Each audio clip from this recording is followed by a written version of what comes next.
খুকুবনি কি করছো এখন? এটা কি বানাচ্ছো? এই যে বেগুনি বানাবো, আমি বেসন গুলে নিচ্ছি। সবাই এভাবে বেগুনি বানাই, আমি জানি, আমিও প্রতিদিন এভাবেই বানাই। আজকে যেহেতু দাওয়াত, অনেকগুলো বেগুনি ভাজতে হবে, আমি এভাবে নিয়ে বেগুনিগুলো ছেড়ে দিব এখন।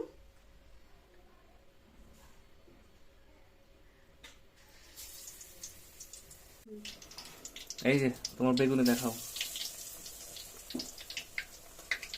দিয়ে দিলাম অনেক বড় বড় বেগুনি, তিনটাই দিলাম, থাক আর দিচ্ছি না।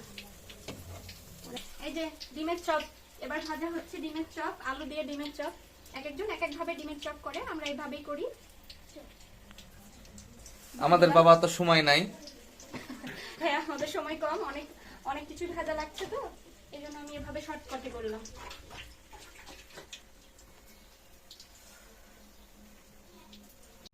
তোমার বিরিয়ানি দেখাও এখন। এই যে আমার বিরিয়ানি প্রায় কমপ্লিট হয়ে গেছে।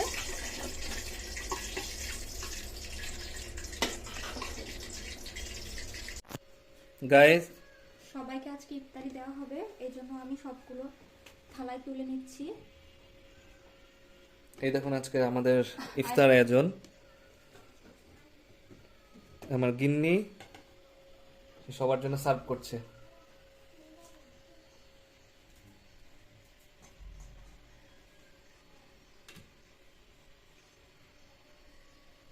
দেখো তো এভাবে দিব নাকি আলাদা ভাবে দিব?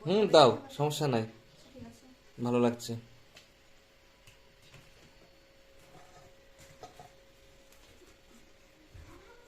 সবগুলো আইটেমই দিয়ে দিচ্ছি। আজকে আমাদের ইফতারে এই আয়োজনগুলো ছিল।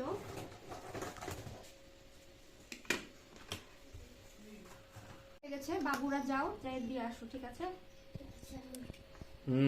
এই যে বাবুরা দুইটা মেয়ে দেখেন, ওরা ইফতারি দিতে যাবে।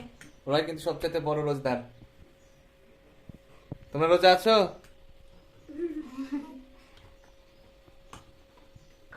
আমার মেয়ে নাফিহা, নাফিহা কিছু বলো। আমার ভাগ্নি, আমার খুকুমনি, এই যে আমার last তোমার কাজ, শরবতটা দেখাও। শরবত বানাচ্ছি, সবই রেডি, শরবত বানালেই হয়ে যাবে। রমজান মাসে ইফতারিতে তার হাতে শরবত আমার লাগবেই, লেবুর শরবত 100% লাগবেই আমার। শরবত রেডি, আর কিছুক্ষণ পরে ইফতারির সময় হয়ে যাবে। সবই মোটামুটি রেডি হয়ে গেছে। নাফিয়া মামুনি, তোমার এই কি খেতে সময়টা ইচ্ছে আসলে করছে? সবারই অনেক ব্যস্ততার মধ্যে কাটে, ইফতারিতে আসলে সবারই তাই, শরবত না হলে চলেই না। আমার হাতের বিরিয়ানি সব থেকে বেশি প্রিয় নাকি? হ্যাঁ আমারও।